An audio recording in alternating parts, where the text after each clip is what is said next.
கருங்குழி ஸ்ரீ லட்சுமி நாராயண பெருமாள் அனுகிரகத்துடன் மக்கள் அனைவரும் சேமமாகவும் ஆங்கில புத்தாண்டு நல்வாழ்த்துக்கள்.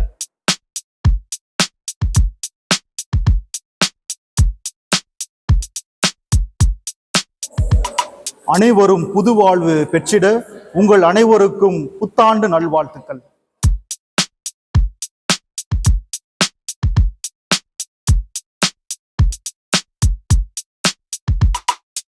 எல்லாம் வல்ல இறைவன் அருளால் வருகின்ற ஆங்கில புத்தாண்டில் எல்லா மக்களும் நலமுடன் செழிப்புடன் சகோதரத்துவத்துடன் சமத்துவத்துடன் வாழ்வதற்காக இந்த ஆங்கில புத்தாண்டை நாங்கள் வாழ்த்துக்களோடு பரிமாறிக்கொள்கிறோம்.